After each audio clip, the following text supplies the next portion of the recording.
New things? First off, let's talk about the scenery. Yes, you're going to be taking a look at the game. Notice the water. The way it's rising and moving and reflecting the scenery and the way I move. These things like this are going to be new things you see in this game as opposed to previous entries. Just very nice visual nuances. For example, take a look at the background as well. You can see the mountains moving as well in the horizontal. The black and the dark red mountains are moving. Oh, I'm sorry. The black mountain and the dark gray mountain. I keep forgetting this is black and white for you to see. I apologize. That's a hardware problem as opposed to me being inept at using stuff. I'm still gonna upload this though. I really do like the way that black and white looks. I'm a big fan of monochrome, and this is honestly gonna look very nice in it, I believe, because the quality I have on my computer right now, it looks, gosh darn, I can't reach him, so I'm just gonna go up. Alright, here's another thing, the stairs. This game has a big improvement in the stairs. You can jump off the stairs, you can jump on the stairs, you can do anything with the stairs, except moonwalk. You can only do that in Castlevania 4. Speaking of Castlevania 4, I'd like to talk about how this compares, because this is honestly Castlevania 4's biggest competitor, or rather because it was on another system at the time, it would have acted as its biggest competitor. Of course, Castlevania X and Rondo of Blood didn't come out before this, so... Alright, so the biggest competitor on another console. So if you had this as opposed to a Super Nintendo, but you were a fan of Castlevania, you would be inclined to get this game. And I already have holy water, so I pick it up again. And okay, so I mentioned before I begin talking about my Castlevania 4 comparisons, that this game has very unique bosses, and I'll talk about that as I get to the main boss of the stage even more. But that boss, the Water Mage, tried to drown us as opposed to kill us with damage. So he offers a different strategy and style of play, and I really appreciate that. Eric is also good at killing aerial enemies because he has higher reach. That's something I really appreciate. Okay, so yes, comparisons to Castlevania 4. In my honest opinion, I believe that Bloodlines looks better. As I mentioned in my Castlevania 4 Let's Play, this offers a much darker palette, which helps accentuate the eerie and horrific atmosphere of the Castlevania series itself. On the other hand, Castlevania 4 has a very bright and vibrant palette, and that's something I think takes away from the look and feel of the game, and like I said, I think that's very important. Castlevania 4 to me has more of this dark fairy tale look to it, whereas Castlevania Bloodlines has, you know, a perfect horror look. It's complete in that sense. Whereas Castlevania 4 is... It still looks nice, it looks very good, but it just doesn't look dark. This game does. I mean, take a look at the background right now. It's shadowy black, blues, purples. It's not, you know, these vibrant greens and reds you see in the forest atmospheres of Castlevania 4. And even though you're using a limited palette, it's still very tasteful and well done, and I appreciate that. Okay, other comparisons? As you see in Castlevania 4, you have to use your whip to use hooks and whatnots to get around. As you can see, you're using Eric's super jump to move.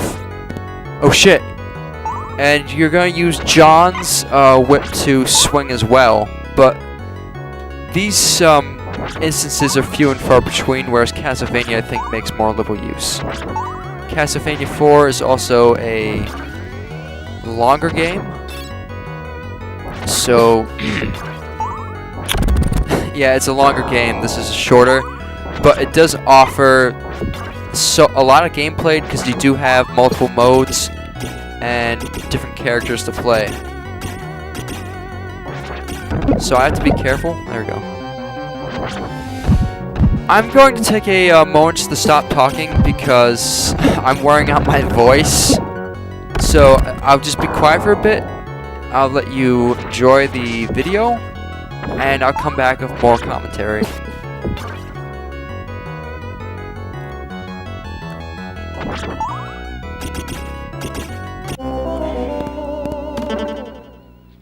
There's that.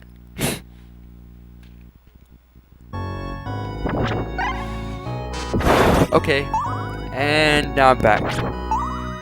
One of the obvious things you see in this game, as you noticed, you saw Eric hoisted on his own petard, as it were. But this game has gore in it, and you probably won't be seeing that until something in the night, or I don't know. This is the first Castlevania game that actually have extensive gore, I should say. And it really does take that factor pretty, shit. Oh, come on! Alright, this is one of the big things. Eric is slower than John. John's whip is much faster, and it makes it easier to kill enemies like that. And kill enemies like the bone pillars. You see, I really have to grind through it. I'm losing so much life trying to kill those things. So yes, the game has gore. You will be seeing that. It does get pretty gruesome.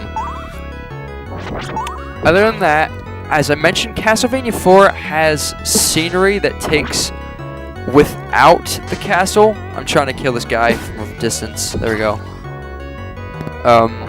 And so too does Castlevania Bloodlines. You're not just in Romania. You're in, you're going to... We're in Greece right now. Oh god, I could die. There we go. No, I'm not. Hold on, the volume just died.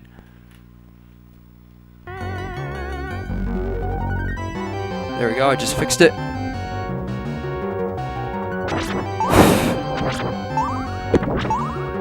But yes, you're not just limited to Castlevania. You're going to you're going to Italy, you're going to Germany, you're going to France, you're going to England, you're going to so many different places, and you're seeing so many different things.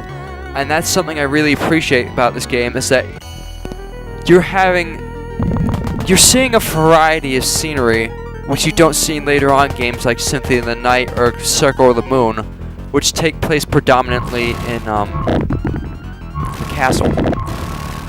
And now let's talk about the bosses. What I really love about this game, in comparison to Castlevania 4, is that it has, in my honest opinion, I think this has the better boss fights. Namely because they're all unique, they all have very special and unique patterns, and there's strategy to them. Like, you see, I have to run back to this corner to a safe zone while he's dropping things from the ceiling. See, okay, here's the big difference. You think about these boss fights, like what you have to do to win. Whereas in Castlevania 4, you can just literally grind out a boss fight and win. You can stand there with full health and just keep hitting them until you die.